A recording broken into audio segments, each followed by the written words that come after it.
அனைவருக்கும் வணக்கம். தீராத பிரச்சனைகள் தீரவும், தீராத நோய்கள் நீங்கவும் மக்கள் அனைவரும் ஒரு இடத்துல போய் வழிபாடு செய்கிறாங்க அப்படின்னா, கண்டிப்பாக அந்த இடத்துல கடவுள் இருந்து அருள்பாலிக்கிறார் அப்படின்னு சொல்லலாங்க. பொதுவாகவே மனிதராக வாழ்ந்து கடவுளாக இருக்கக்கூடியவங்க ஒரு சிலர் தான். அந்த வகையில் பழனிக்கு அருகில் இருக்கக்கூடிய கணக்கன்பட்டி சத்குரு பீடத்தில் இன்னைக்கு மிக பெரும் சிறப்பு வாய்ந்த இந்த வழிபாடுகள் நடக்குது. ஏராளமான பக்தர்கள் வந்து வழிபாடு செய்துட்டு போகிறாங்க. நீண்ட நாட்களாக நிறைவேறாத விஷயங்களை கூட இங்கு வந்து எனக்கு நிறைவேறியது நடந்தது அப்படின்னு இன்னைக்கு பக்தர்கள் சொல்லக்கூடியதை நம்மளால் கேட்க முடியுது. அந்த வகையில் கணக்கன்பட்டி பற்றி தாங்க நாம் இன்னைக்கு நிறைய விஷயங்களை இந்த வீடியோவில் தெரிஞ்சுக்க போகிறோம்.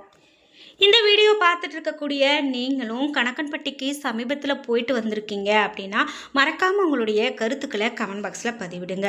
அதோடு கணக்கன்பட்டி சத்குருவே போற்றி போற்றி என்ற வாசகத்தை கமெண்ட் பாக்ஸில் பதிவிட்டுட்டு நீங்கள் இன்னும் உற்சாகம் டிவி சேனலை சப்ஸ்கிரைப் பண்ணாமல் இருந்தால் சப்ஸ்கிரைப் பண்ணிக்கோங்க. கூடவே இருக்க பெல்லைக்கான மறக்காமல் கிளிக் பண்ணிடுங்க. வாங்க வீடியோக்குள்ளே போகலாம். இந்த வீடியோவை பார்த்துட்டு இருக்கக்கூடியவங்களுக்கு வாழ்க்கையில் நிம்மதியே இல்லை, நான் ரொம்ப ஒரு மனக்குழப்பத்தில் இருக்கேன் அப்படின்னு சொல்கிறீங்களா? நமக்கு ஒரு சில நேரம் என்ன பிரச்சனை அப்படின்னு புரிஞ்சுக்க முடியாத அளவுக்கு நம்மளுக்கு தேவையில்லாத பிரச்சனைகள் வந்து சேரும். அதை எப்படி நம்ம சமாளிக்கிறதுனே தெரியாமல் இருக்கும். அதுக்காக நம்ம ஒரு கோவிலுக்கு போவோம், பரிகாரம் செய்வோம், யாராவது ஒரு இடத்துல போய் ஜோதிடம் பார்ப்போம், எதுவுமே செட் ஆகாது. அப்படி இருக்கக்கூடிய நிலையில் இந்த வீடியோவுக்கு கீழே டிஸ்கிரிப்ஷனில் வராகி அம்மன் ஜோதிட நிலையத்தின் தொலைபேசி எண் கொடுத்துருக்கேன். அந்த எண்ணுக்கு தொடர்பு கொண்டு பேசி பாருங்க. கண்டிப்பாக உங்கள் வாழ்க்கையில் இருக்கக்கூடிய எல்லா பிரச்சனைகளுக்கும் சரியான தீர்வு கிடைக்கும். நிறைய பேர் அனுபவ ரீதியாக இந்த இடத்துல நல்ல ஒரு தீர்வு கிடைச்சிருக்கு அப்படின்னு சொல்லியிருக்காங்க. நாம் இப்போது பழனி அருகில் இருக்கக்கூடிய கணக்கன்பட்டி சத்குரு பீடத்தில் இருக்கக்கூடிய இந்த ஜீவ சமாதியை பற்றி, அதாவது கணக்கன்பட்டியார் பற்றி தான் பார்த்துட்ருக்கோம். இங்கு நடக்கக்கூடிய சிறப்பு பூஜைகள் நம்ம கலந்துக்கிட்டோம் அப்படின்னா கண்டிப்பாக நம்ம வாழ்க்கையில் இருக்கக்கூடிய பிரச்சனைகளுக்கு தீர்வு கிடைக்கும் அப்படின்னு சொல்கிறாங்க. முக்கியமாக கணக்கன்பட்டி அப்படின்னு பார்த்திங்கன்னா தீராத பிரச்சனைகளையும் தீராத நோய்களையும் தீர்க்கக்கூடிய ஒரு இடமாகத்தான் பார்க்குறாங்க. இந்த கணக்கன்பட்டியில் நாம் ஏற்கனவே நிறைய விஷயங்கள் பார்த்துருக்குறோம். முக்கியமாக நம்ம இங்கே தமிழகத்தில் மட்டும் இல்லாமல் வெளி மாநிலங்களில் இருந்து கூட ஏராளமான பக்தர்கள் இங்கு வந்து கணக்கன்பட்டியாரை வழிபாடு செய்யக்கூடிய நிகழ்வுகளை நம்மளால் பார்க்க முடியும்.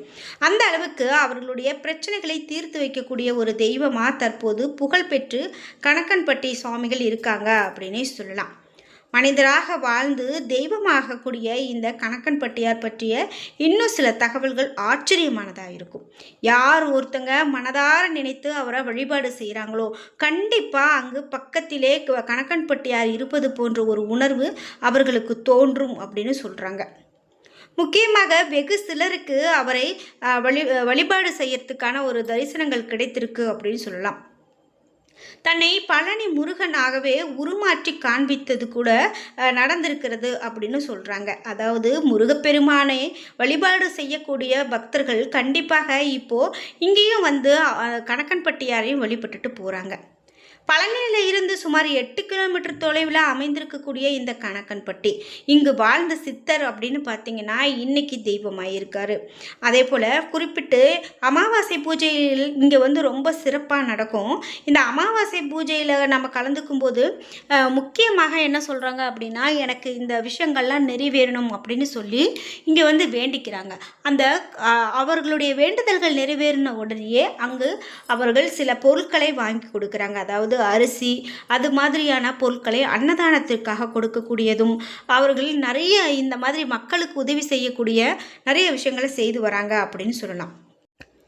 திண்டுக்கல் மாவட்டம் பழனி தாலுக்காவுக்கு உட்பட்ட இந்த கணக்கன்பட்டி கிராமத்தில் அழுக்கு மூட்டை சித்தர் சமாதி அப்படின்னு கூட இவரை சொல்கிறாங்க. அவருடைய பக்தர்கள் இங்கே ஆலயம் அமைத்து வழிபாடு செய்துட்டு வராங்க. முக்கியமாக இவரை தரிசிக்க தினமும் ஆயிரக்கணக்கான பக்தர்கள் அங்கு வராங்க.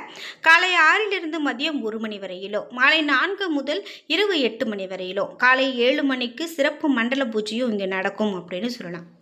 கணக்கன்பட்டியாருடைய வரலாறு அப்படின்னு பார்த்தீங்கன்னா கேட்கவே ரொம்பவே ஒரு ஆச்சரியத்தை ஏற்படுத்தும் அப்படின்னு சொல்லலாம். அதாவது எந்த நேரமும் பரட்டை தலையுடனும் அதற்கு மேலே ஒரு துண்டை வைத்து தலப்பா கட்டியும் இருப்பார் இவர். இவர் பழனியில் இருக்கக்கூடிய அனைத்து கோவில்கள்லையும் சுற்றி வருவார். ஆரம்பத்தில் இவரை கண்ட ஊர் பொதுமக்கள் அனைவரும் இவர் ஒரு பைத்தியம் அப்படின்னு சொல்லி கல்லால் அடித்து விரட்டக்கூடியதாக தான் இருந்திருக்கு. இவர் அழுக்கு மூட்டையை கையில் வைத்து சுற்றி வருவதால் இவரை அழுக்கு மூட்டை சித்தர் அப்படின்னும், அதாவது சுற்று வட்டார பொதுமக்கள் அனைவரும் மூட்டை சுவாமிகள் அப்படின்னு சொல்கிறாங்க. மூட்டை சுவாமிகள் அப்படின்னு சொன்னாவே இவர் தான் அப்படின்னு நம்ம புரிஞ்சுக்கலாம். பழனியில் 2 பெரிய மலைகள் இருக்குது. அதில் ஒன்று பழனி முருகன் கோவில், மற்றொன்று இடும்பன் கோவில். இவர் அந்த இடும்பன் கோவிலில் தான் பல வருடங்கள் வாழ்ந்து வந்தார் அப்படின்னு கூட சொல்கிறாங்க. பிறகுதான் பழனிமலைக்கு அருகில் இருக்கக்கூடிய கணக்கன்பட்டி என்ற ஊரில் சுற்றி வந்திருக்காரு. அப்போது ஒரு நாள் மரத்தடியில் அமர்ந்திருந்த போது அந்த வழியில் வந்த ஒரு கார் ஒன்றை மறைத்திருக்காரு. அந்த காரின் உள்ளே வெளிநாட்டில் இருந்து வந்த தம்பதிகள் தன்னுடைய மகனுக்கு வாய் பேச முடியாமல் இருந்ததால் அவர்கள் பழனிமலை முருகனை தரிசனம் செய்ய சென்று கொண்டிருக்காங்க. அவர்களை கணக்கன்பட்டி சித்தர் காரில் இருந்து இறங்க சொல்லியிருக்காரு. அந்த தம்பதியருக்கு என்ன செய்யறது அப்படின்னே தெரியாமல் இருந்திருக்கு. பிறகு காரில் இருந்து இறங்கி வந்த பெண்மணி கிட்ட கணக்கன்பட்டியார் என்ன சொல்கிறாரு அப்படின்னா, எதிரில் வந்து கடைக்கு போய் ஒரு பிரியாணி வாங்கிட்டு வா அப்படின்னு சொல்கிறாரு. அந்த பெண்மணிக்கு வேற வழி தெரியாமல் ரோட்டுக்கு எதிரில் இருக்கக்கூடிய ஒரு கடையில் போய் பிரியாணி வாங்கிட்டு வர்றாங்க. இதில் என்ன ஒரு ஆச்சரியம் இருக்குது அப்படின்னு கேட்குறீங்களா? இந்த பெண்மணி அப்படின்னு பார்த்தீங்கன்னா சுத்த சைவ குடும்பமாக இருந்திருக்காங்க. இந்த பெண்மணிக்கு விருப்பமே இல்லாமல் தான் அந்த கடைக்கு போய் அந்த பொட்டலத்தை வாங்கிட்டு வந்திருக்காங்க. அதை பிரித்து பார்க்குறாங்க. பிறகு பிரித்து பார்க்குறாங்க, அந்த பிரியாணியில் இருக்கக்கூடிய அந்த பிரியாணி இல்லாமல் அங்கு வேறு ஒரு சைவ சாதம் இருந்திருக்கு. அப்படியே அந்த பெண்மணிக்கு தூக்கி வாரி போட்டிருக்கு. என்ன இது இப்படி இருக்குது அப்படின்னு பார்த்தீங்கன்னா சாம்பார் சாதம் இருந்திருக்கு. இதை பார்த்து ஆச்சரியமடைந்த அந்த பெண்மணி அவருடைய குடும்பத்தில் இருக்கக்கூடிய அனைவரும் கணக்கன்பட்டி சித்தரினுடைய காலில் விழுந்து வணங்குறாங்க. அதாவது சித்தர்கள் அப்படின்னு பார்த்தீங்கன்னா எந்த விஷயத்தையுமே நேரடியாக சொல்லக்கூடியவர்களாக இருக்க மாட்டாங்க. சூட்சமமாக நிறைய விஷயங்களை நமக்கு கற்றுக் கொடுப்பாங்க, சொல்லிக் கொடுப்பாங்க, நமக்கு நன்மையும் ஏற்படுத்தி கொடுப்பாங்க. ஆபத்தில் இருந்து காப்பாற்றக்கூடியவர்கள் தான் இந்த சித்தர்கள். அப்படி பார்த்தீங்கன்னா கணக்கன்பட்டியார் அவர் வந்து சாதாரணமாக சொன்ன ஒரு விஷயம் அங்கே வேறு மாதிரியாக நடந்திருக்கு. பிறகு கணக்கன்பட்டியார் காலில் விழுந்து ஆசீர்வாதம் வாங்கிட்டு பழனியை நோக்கி போகிறாங்க. போகும்போது அவங்களுக்கு ஒரு பெரும் ஆபத்து வருது. என்ன ஆபத்து அப்படின்னு கேட்டிங்கன்னா, அந்த குடும்பம் சென்று கொண்டு இருந்த போது அவரை நோக்கி ஒரு லாரி ஒன்று வேகமாக வருது. அவர்களுக்கு பெரும் ஆபத்து. அதை பார்த்தோன்னையும் அந்த காரில் இருந்த அவருடைய மகன், அந்த சிறுவன், அம்மா வண்டி வருது அப்படின்னு கத்துறான். அதாவது இவ்வளவு நாள் வாய் பேச முடியாமல் இருந்த அந்த குழந்தை வாய் விட்டு வண்டி வருது அப்படின்னு அந்த ஆபத்தில் இருந்து காப்பாற்றுறதுக்காக பதற்றத்தில் கத்துறான். அந்த சிறுவன் வாய் பேசாமல் இருந்து அந்த பெண்மணி அந்த சிறுவனை வாய் பேசுகிறத கண்டு ரொம்பவே மகிழ்ச்சி அடைந்து ரொம்பவே பதற்றத்துக்கு உள்ளாகிறாங்க. இது எப்படி நடந்தது, திடீரென நம்ம வாழ்க்கையில் இவ்வளவு பெரிய விஷயம் எப்படி நடந்தது அப்படின்னு ஆச்சரியப்படுறாங்க. முருகனை தரிசிக்காமல் மீண்டும் திரும்பி வந்து அந்த கணக்கன்பட்டி சித்திரை வணங்கிட்டு போகிறாங்க. இதன் பிறகு கணக்கன்பட்டி சித்திரை கண்ட பிறகு ஏராளமான நன்மைகள் நடந்தது. இது நிறைய மக்கள், எண்ணற்ற மக்கள் சொல்லக்கூடிய ஒரு தகவலாக இருக்குது அப்படின்னு சொல்லலாம். இன்றைக்கும் இங்கு அமாவாசை பௌர்ணமி நாட்களில் ஏராளமான பக்தர்கள் வரக்கூடியதும் அங்கு சிறப்பு பூஜைகள் நடக்கக்கூடியதையும் பார்க்க முடியும்.